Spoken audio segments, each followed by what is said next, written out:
ఈరోజు నర్సీపట్ల ఎంత దారుణంగా ఉందంటే ఈరోజు పరిస్థితి. మేము శాంతియుతంగా నిరసన ర్యాలీ చేస్తామంటే ఎందుకు ఈ ప్రభుత్వం అడ్డుకుంటుందో మాకు అర్థం కాని పరిస్థితి. మేము కేవలం ఈ రాష్ట్రంలో విద్యార్థుల కోసం ఏదైతే డిఎస్ఏలో అక్రమాలు జరిగాయో దానికి నిరసన వ్యక్తం చేసి ఈ రోజు కార్యక్రమం చేస్తుంటే మరి కూటమి నాయకులందరూ కూడా ఒత్తిడి తీసుకొచ్చి ఈ రోజు మరి నిరసన ర్యాలీ చేయకుండా రోడ్ల మీదే మరి అడ్డుకునే పరిస్థితి. ఈ రోజు ఒకటి చెప్పాలి, ఈ రోజు రాష్ట్ర వ్యాప్తంగా ప్రజలందరూ కూడా ఏదైతే డిఎస్సి 2025లో సుమారుగా 16,000 మంది ఉద్యోగాలు తీయడం జరిగింది. దానికి సంబంధించి సుమారుగా 3,50,000 మంది పైగా మరి హాజరవడం జరిగింది. అయితే ముఖ్యంగా దీనిపై ఏ విధంగా అవకతవకలు జరిగినాయో, ఏ విధంగా అక్రమాలు జరిగినాయో మా వైఎస్ఆర్ కాంగ్రెస్ పార్టీ రాష్ట్ర వైఎస్ గారు ఇప్పటికే ఆధారాలతో సహా ప్రతి ఒక్కరికి కూడా ప్రజలందరూ కూడా చెప్పడం జరిగింది. ముఖ్యంగా ఏ విధంగా జరిగిందో ఒక్కసారి మీకు ద్వారా ఈ రాష్ట్ర ప్రజలు కూడా తెలియాలి. ముఖ్యంగా చెప్పాలంటే ఈ రోజు ఈ 16,000 ఉద్యోగాలకు గాను స్పోర్ట్స్ కోటా కింద సుమారుగా 471 ఉద్యోగాలు తీయడం జరిగింది. మరి ఎంత దారుణం అంటే ఈ 471 పోస్టులు కూడా రాత పరీక్ష లేకుండా మరి స్పోర్ట్స్ ఆధారంగా ఏదైతే స్పోర్ట్స్ కోటా ఉందో దాని ఆధారంగా ఎంపిక చేశారు. ఎటువంటి రాత పరీక్ష అవసరం లేదు దీనికి.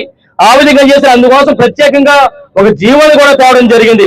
అంటే ఎంత దారుణం అంటే కనీసం డిగ్రీ లేకున్నా సరే, టెట్ లో అర్హత సాధించుకున్నా సరే కేవలం శాప్ సర్టిఫికేట్ ఉంటే చాలు ఉద్యోగాలు ఇచ్చేసారన్న సంగతి మీ ద్వారా అందరికీ కూడా తెలియపరచడం జరుగుతుంది. ఎంత దారుణం అంటే స్పోర్ట్స్ కోటా కింద నిబంధనలు కూడా మార్చేశారు. ఏదైతే నిబంధనలు ఉన్నాయో గతంలో జీవో నెంబర్ 74 ప్రకారం స్పోర్ట్స్ కోటా 2% ఉండేది. 2%తో పాటు ఈ 74 జీవో ఏమని చెప్తుందంటే ఎవరైతే ఇతర అభ్యర్థులు ఉన్నారో వారితో పాటు సమానంగా అనర్హతలు కలిగిన సంబంధిత పోస్టుకు పరీక్ష రాయాలని క్లియర్ గా జీవో నెంబర్ 74 చెప్తుంది. 2% పెంచుతూ ప్రతి ఒక్కరు కూడా అందరితో పాటు సమానంగా పరీక్ష రాయాలని చెప్పడం జరిగింది గతంలో 74 జీవో. కానీ డిఎస్సి 2025లో జరిగింది ఏంటంటే కొత్తగా జీవో తీసుకొచ్చారు, జీవో నెంబర్ 447. దీని ద్వారా ఏం చేశారంటే ఎవరైతే స్పోర్ట్స్ కోటా ఉన్నారో అభ్యర్థులకు పరీక్ష రాయవసరం లేదు, పరీక్షలు రాయకుండా మిమ్మల్ని ఎంపిక చేస్తామని చెప్పి కొత్తగా ఒక జీవో తేవడం జరిగింది. అంటే ఈ కోటాని ఏదైతే 2% ఉందో 2% నుంచి 3% కూడా పెంచడం జరిగింది. అంటే ముఖ్యంగా చెప్పాల్సింది ఏంటంటే జీవో నెంబర్ 74 ఏం చెప్తుందంటే స్పోర్ట్స్ కోటా ఉన్నప్పటికీ కూడా స్పోర్ట్స్ సర్టిఫికేట్ ఉన్నప్పటికీ కూడా అందరూ సమానంగా పరీక్ష రాయాలని చెప్పి ఒక జీవో చెప్తే కొత్తగా ఈ కూటమి ప్రభుత్వం వచ్చిన తర్వాత అవసరం లేదు, జీవో నెంబర్ 447 తీసుకొచ్చి మరి ఏదైతే స్పోర్ట్స్ ఉన్నారో వాళ్ళకి రాత పరీక్ష అవసరం అని చెప్పి కొత్తగా జీవో తేవడం జరిగింది.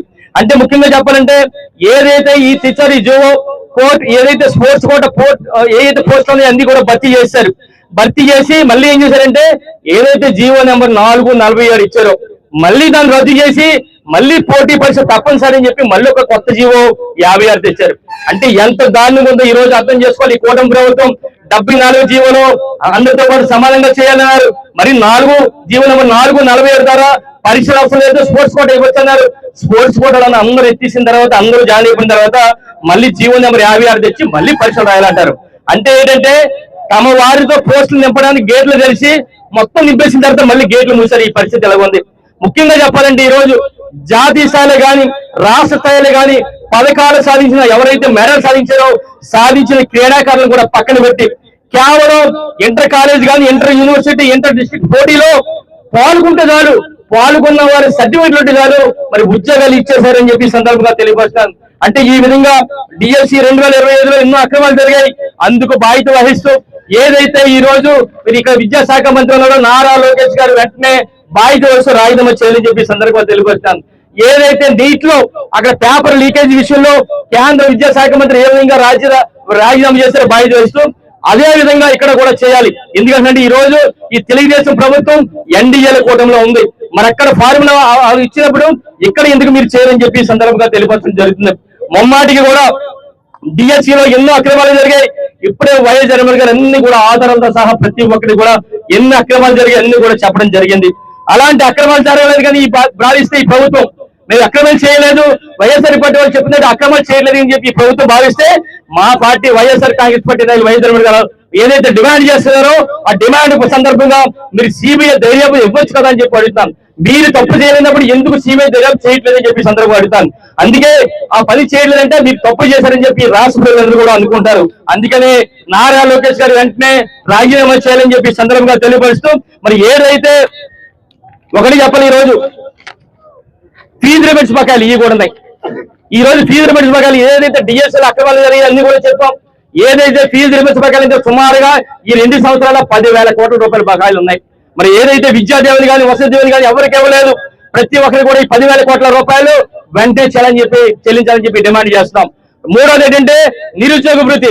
ఏమన్నారంటే ఎన్నికల ముందు ఏం చెప్పారంటే ప్రతి సంవత్సరానికి కూడా 4 లక్షల ఉద్యోగాలు ఇస్తాం, 5 సంవత్సరాల్లో 20 లక్షల ఉద్యోగాలు ఇస్తామంటే పాపం చాలా మంది ప్రజలందరూ కూడా నిరుద్యోగులందరూ కూడా ఓట్లేసి గెలిపించారు. ఈ రోజు చూస్తే వారికి 8 లక్షలు, ఈ రోజు 2 సంవత్సరాలు 8 లక్షల ఉద్యోగాలు ఇవ్వాలి. ఎంతమందికి ఇచ్చారని చెప్పి అడుగుతాయి ప్రభుత్వానికి. అప్పటి వరకు కూడా నిరుద్యోగులకి 3,000 రూపాయలు ఇస్తున్నారు, ఎవరికన్నా ఇచ్చారని చెప్పి అడుగుతాం.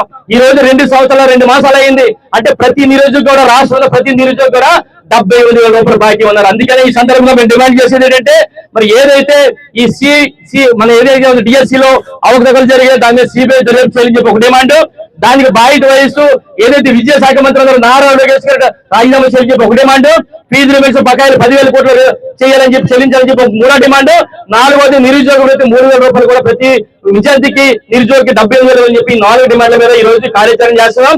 మరి ఎట్టి బస్సులు కూడా రేపు రాబోయే రోజుల్లో వైఎస్ఆర్ కాంగ్రెస్ పార్టీ ఆధ్వర్యంలో మా పార్టీ నాయకులు వైద్యుల ఆధ్వర్యంలో మరి ప్రజా సమస్యల మీద రేపు రాబోయే మరిన్ని కార్యక్రమాలు చేస్తాం.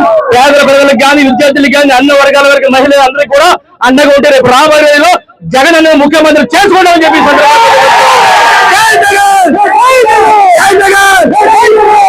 నాయకత్వం